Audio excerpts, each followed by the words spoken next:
Como de costume, o fluxo menstrual daquela época. E por que eu falo daquela época? Porque naquela época não havia tantos agrotóxicos, não havia conservantes na alimentação.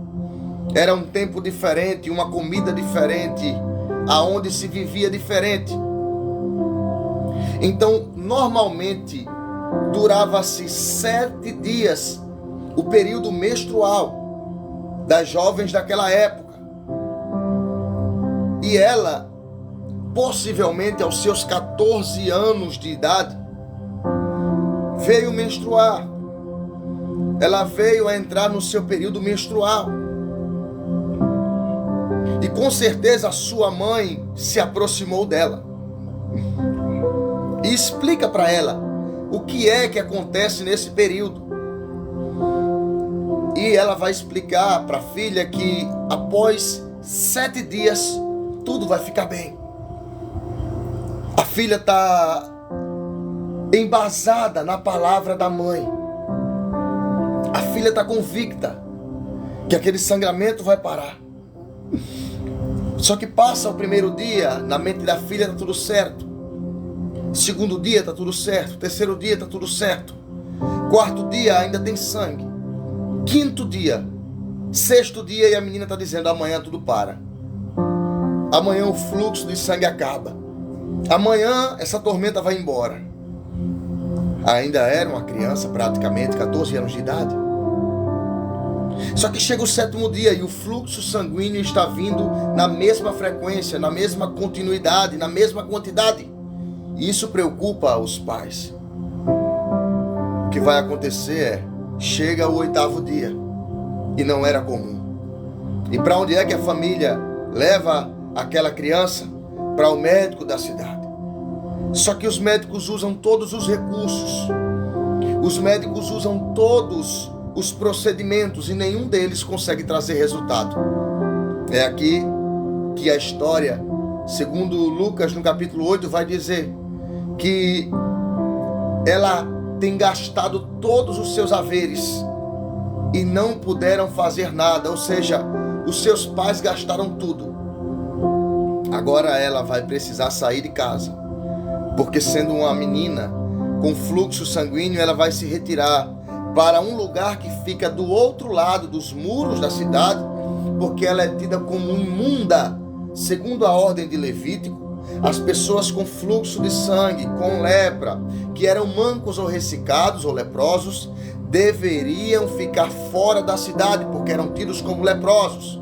Então, ela vai ser levada para um lugar chamado Arraial dos Excluídos. Só que quando ela vai levar ela acompanha a filha. E quem ficava nesse lugar não poderia receber visitas. E a mãe está dizendo para a filha: filha, mamãe volta. Daqui a uma semana, talvez. E a filha está sem entender nada. Por que é que precisa ficar em um lugar que não é a casa dela? Por que é que precisa estar em um lugar sem visitas? E a mãe vai embora. Só que depois que a mãe vai embora, ela nunca mais volta. E aquela criança de 14 anos de idade precisa ficar ali. Segura, que eu vou começar a trazer a mensagem. Aquela criança viu a mãe ir embora e nunca mais voltou. E de um lado que ela olha tem leprosos, do outro lado tem mancos, do outro lado tem ressecados. Mais adiante tem outras crianças com fluxo sanguíneo. Ela está dizendo: esse lugar aqui é dos excluídos. Esse lugar aqui é dos rejeitados. Eles eram tão rejeitados, mas tão rejeitados que nem visita eles recebiam. Eles eram tão rejeitados, mas tão rejeitados que eles não tinham acesso de ir para a cidade. Só que acontece algo. Você lembra da história do cego de Jericó, chamado de Bartimeu? Ele pedia esmolas dentro da cidade por causa da capa que lhe deram, chamado de sal do indulto. Porque possivelmente o pai daquele cego havia sido alguém de influência. e tivesse deixado para ele, pela influência dos amigos, um saldo indulto que lhe dava permissão de pedir esmolas dentro da cidade durante o dia, mas à noite ele tinha que ficar fora. Então à noite, quem é que vem dormir no arraial dos excluídos? O cego. Imagina ele entrando lá dizendo assim: a esmola hoje que eu consegui foi pouca, mas eu ouvi falar de um homem que ele tem poder de curar. Eu ouvi falar de um homem que ele consegue fazer os paralíticos andar. E talvez alguém pergunta para ele assim: mas como você ficou sabendo disso? E o cego está dizendo: é porque eu escutei que ele deu voz a um mudo. O cego está dizendo: eu escutei que ele fez um aleijado andar. E se eu tiver sorte, ele vai me devolver a visão. O cego levou a esperança para dentro daquele lugar de exclusão. Não sei se você está entendendo e sentindo o poder da palavra de Deus aqui nesse momento. Mas eu quero dizer para você: ele não mudou. O mesmo Jesus que curou os paralíticos do passado ainda cura os paralíticos de hoje. Nem me interessa como é que você está. O mesmo Jesus que devolveu a voz aos mudos do passado ainda devolve a voz aos mudos de hoje. O mesmo Jesus que fez com que os cegos do passado enxergassem ainda devolve vista aos cegos de hoje. O mesmo Jesus que ressuscitou os mortos do passado ainda pode ressuscitar. Eu não sei o que está morto em você hoje, mas Ele te trouxe aqui. Pega essa palavra que é profética. Eu não sei como você está, eu não sei o que você precisa, eu não sei de que forma você entrou aqui, mas eu posso lhe garantir: Ele é o mesmo de ontem, Ele é o mesmo de antes de ontem, Ele é o mesmo de sempre, porque Ele não mudou e nunca mudará. O nosso Jesus, Ele é imutável. Eu posso ler um glória a Deus? O imutável.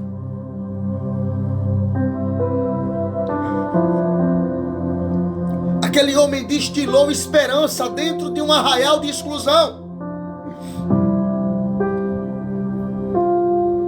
Sabe quando alguém traz uma palavra para você e você cria expectativas de novo? Deus te colocou aqui, eu tenho uma palavra na ponta da minha língua, saindo pela minha boca. Jesus não mudou. Jesus não mudou.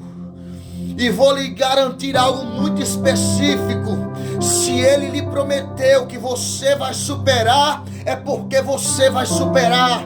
Se Ele lhe prometeu que você vai subir de vida, é porque você vai subir de vida. Se Ele prometeu que você vai alcançar as suas conquistas, é porque você vai alcançar as suas conquistas. Agora deixa eu dizer uma coisa para você: tem gente que gosta de fazer você perder a sua esperança. Tem gente que tem essa maldição consigo. E você acha que algumas pessoas dentro daquele arraial não diziam: ele faz tudo isso, mas em nós não dá para acontecer. Por quê? Porque nós estamos aqui dentro. Não dá para acontecer esse milagre conosco. Por quê? Porque nós estamos presos.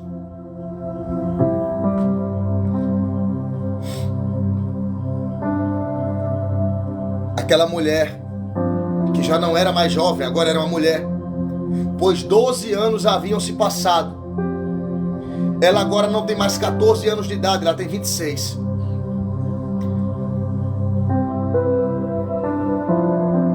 Ela olha à sua volta e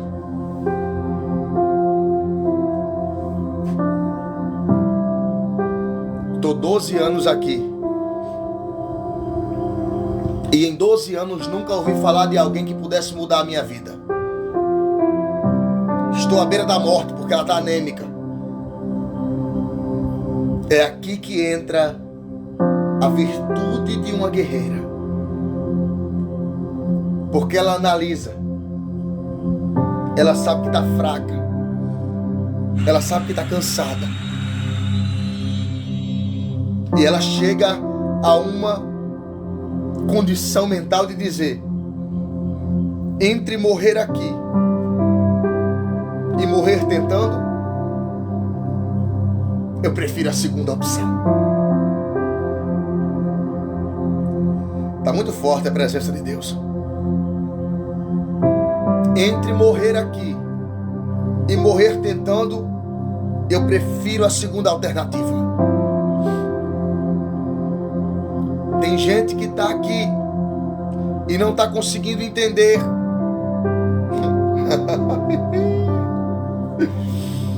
Você tem duas alternativas hoje. Você tem duas opções. Ou você baixa a cabeça para o que você tem vivido, ou você reage. Ou você aceita, ou você muda. Agora reclamar não vai dar em nada. Ela está dizendo para ela mesma: eu estou há 12 anos presa aqui. Agora que me apareceu uma oportunidade, eu não posso ficar onde eu estou. Tem gente que já pegou. Ela escuta sobre Jesus. Ela ouve falar sobre Jesus. E a primeira coisa que ela faz é tomar uma iniciativa. Sabe o que ela vai fazer? Ela está muito pálida porque ela está perdendo muito sangue. E aquela palidez dela denunciava que ela era uma mulher doente. Então ela vai pegar um turbante ou uma túnica e vai se envolver. E se de longe ela fosse achada no meio da rua, ela teria que morrer apedrejada. Porque ela estaria indo contra todo o propósito. Deus abençoe. Ela estaria indo contra todo o propósito, todas as regras. E o que vai acontecer é, ela vai quebrar todo o protocolo e colocar em risco a sua própria vida. Mas eu volto a dizer, é melhor você morrer como está ou morrer tentando. Ela entende que ela já havia passado 12 anos aprisionada. E naquele momento apareceu uma oportunidade. Deus está falando com alguém. Se apegue à oportunidade que surgir no seu caminho. Se apegue à oportunidade que surgir na sua rota. Se apegue às oportunidades, porque talvez não haja outra. Se apegue às oportunidades, porque talvez não tenha outra oportunidade. Ela vai se envolver em uma turba e ela vai assumir o risco. Tem gente que está me ouvindo aqui e só não tomou uma iniciativa ainda porque tem medo de assumir o risco. Tem gente que está me ouvindo aqui e não tomou uma atitude ainda porque tem medo de assumir o risco. Tem medo de tomar uma iniciativa e dizer: e as consequências? Tudo bem. Tudo bem. A vida é repleta de consequências, boas ou ruins. Ela se envolve em um lençol e sai no meio da rua, assumindo o risco. Mas ela vai em busca do que ela precisa. Assuma seu risco. Eu estou sentindo a autoridade de Deus para profetizar aqui nesse momento. Eu não sei se você está sentado ou de pé, mas estende tua mão na direção do meu rosto aqui, vai. Assuma o risco, mas não deixe sua oportunidade passar. Assuma o risco, mas não deixe a oportunidade fugir. Assuma o risco, mas não deixe a oportunidade se evadir da sua vista. Assuma o risco, mas lute pelo que você quer. Assuma o risco, mas não permita que vá embora. Deus traz alguém hoje aqui para ouvir essa palavra. Tem momento que você quer até ir em frente, mas você pensa nos riscos. Se você se apegar aos riscos, você não faz nada. Deus te traz aqui para te dizer: perca esse medo e assuma os riscos. Assuma o risco da sua liberdade, assuma o risco da sua autonomia, assuma o risco de ser feliz, mas pelo amor de Deus, não deixe passar.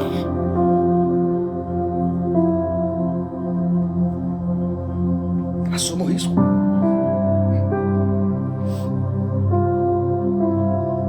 Pastor, mas é porque eu tenho medo, o medo impede. Você precisa entender que a vida é feita de escolhas e cada escolha traz uma consequência. Assuma o risco. Algumas pessoas querem modificação na sua vida, mas não querem assumir os riscos. Risco de quê? Risco de colocar o projeto em pauta e fazer acontecer. Risco de dizer para aquele relacionamento ferrado, aquele relacionamento lascado, aquele relacionamento que só destrói. E quando eu falo só destrói, é destrói de verdade. Porque tem gente que parece um demônio na sua vida. Aí você tem uma dependência emocional e você não quer assumir o risco porque você diz: eu vou sentir falta, vou sentir saudade, não vou conseguir superar. Vai, sabe por quê? Porque se alguém falece, você consegue superar, porque você sabe que a morte é irreversível. Você precisa assumir o risco. Assuma seus riscos. Assuma o risco. Entenda que existem coisas que só vão acontecer na sua vida se você quiser que chegue. Se você quiser que aconteça. Ela está doente, 12 anos perdendo sangue, não tinha solução. Sabe o que ela faz? Ela rompe a multidão e quebra a ética. Quando ela encontra com Jesus, o texto vai dizer que encontra embaixo, porque ela toca na orla. Ela toca na orla. Só que quando ela toca, Jesus para na hora. Porque como você toca, vai identificar o que você precisa. Isso aqui é para quem tem intimidade e para quem sabe o que é que eu estou falando. Como você chega diante de Deus vai dizer o seu grau de necessidade. Como é que ela chega? Embaixo. Por quê? Tá fraca. Como ela chega embaixo? Por quê? Tá abatida.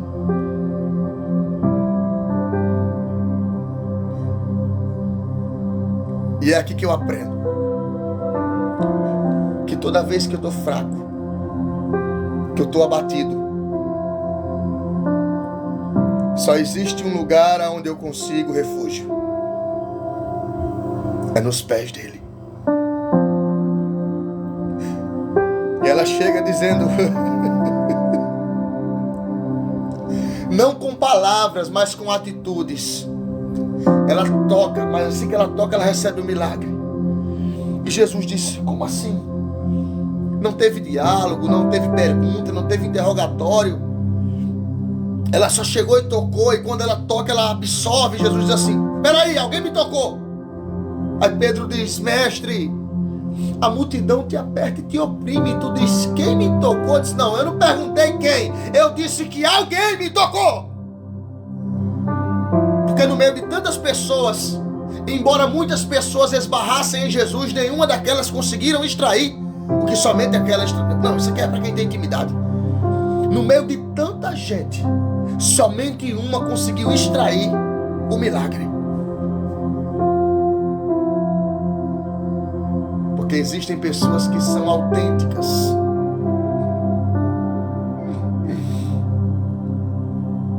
Existem pessoas que são verdadeiras. E como você chega diante de Deus, vai denunciar quem você é.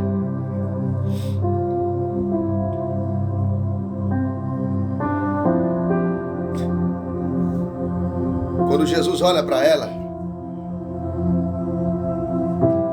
Jesus encontra ela embaixo. E sabe onde é que a multidão está procurando alguém que tocou Jesus? No campo de vista. Sabe por que a multidão não olha para baixo? Porque a intenção daquelas pessoas estavam em Jesus, mas não num olhar de humilhação, mas sim um olhar comum, como pessoas. Sabe por que é que Jesus é chamado a atenção por aquela mulher?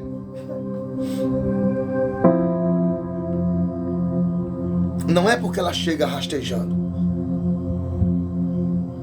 porque ela chegou pronta para receber.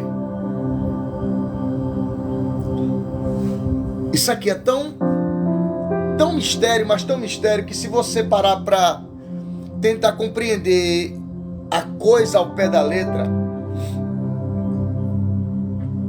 você vai se tornar uma pessoa cética. Mas entenda, entra no espiritual comigo, entra no plano espiritual. Ela já tinha passado 12 anos. Ela sai daquele lugar sabendo que tem o risco de ser apedrejada. Mas ela chega determinada. Determinada para tocar e receber.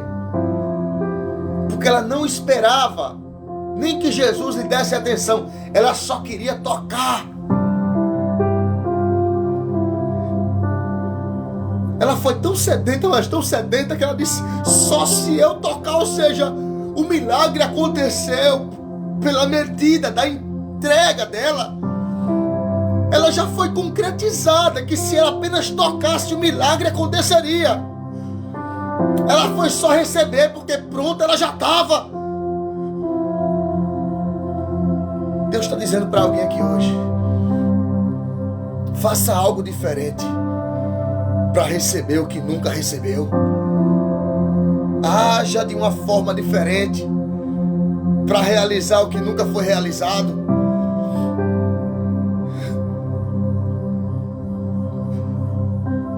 Isso é algo pessoal meu. Eu digo sempre: pessoas comuns não conseguem viver o sobrenatural. Pessoas comuns não conseguem viver o sobrenatural. Porque se tudo eu for analisar pela lógica, eu nunca vou ver o mover de Deus em nada. E hoje você está aqui e Deus te sinaliza. O que é que você precisa romper? Qual é o risco que você precisa assumir? Isso é muito pessoal, é entre você e Deus. Só depende de você. Coloque a mão sobre o seu peito. Eu quero orar com você agora. Senhor, meu Deus e Pai, no nome do Teu Filho Jesus Cristo, eu te entrego, Pai, essas vidas que aqui estão. Pessoas que precisam romper o medo, os desafios, as dificuldades. Pessoas que têm um potencial elevado, mas ainda estão se aprisionando aos porquês, aos poréns. Eu te peço, nesse exato momento, vem de encontro com cada uma, tirando, Senhor, os obstáculos do caminho, as dúvidas frequentes, os medos, as raízes de amargura. Meu Senhor da glória, vem tocando tua filha, vem tocando teu filho, fazendo aquilo que eu não consigo, Deus. Pai, Tu tens o poder. Tu és o poder. Tu sabes do que eu estou falando. Que hoje haja milagre, mas mediante a atitude da tua filha ou do teu filho. Repreenda todo o mal, toda a ação do diabo, em nome de Jesus.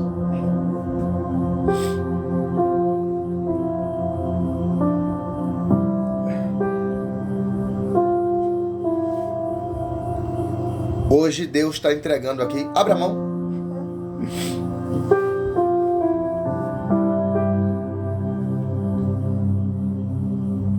Abra a mão. Hoje Deus está entregando a você e para você 3 tesouros especiais. O primeiro tesouro, prosperidade. E quando eu falo prosperidade, não é só financeiro. É prosperidade em todas as áreas, relacionamental, prosperidade na vida espiritual, prosperidade na vida financeira. Primeiro tesouro, abre a mão. Prosperidade. Segundo tesouro, livramento, porque receber livramento é um tesouro. Deus está te entregando livramento hoje por lugares que você passaria ainda essa semana e coisas ruins deveriam acontecer com você, mas Deus está por antecipação cumprindo o que está escrito em Amós 3,7, que certamente o Senhor Jeová não fará coisa alguma sem antes revelar a seus servos os profetas. E hoje Deus está te entregando esse tesouro chamado livramento. Terceiro tesouro, avivamento. De dentro para fora. Deus está entregando para você avivamento no seu espírito, na sua alma. E esse avivamento vai causar um reboliço positivo dentro de você. E você não vai se conformar com a vida que você vive. Você não vai se conformar com as muralhas que têm topado o seu caminho. Das duas a uma. Ou Deus lhe dá impulso para você saltá-las, ou Deus lhe dá força para você derrubá-las. Mas haverá um avivamento e vai lhe deixar imponente diante dos seus rivais. Escreva, eu tomo posse. Escreva, eu tomo posse.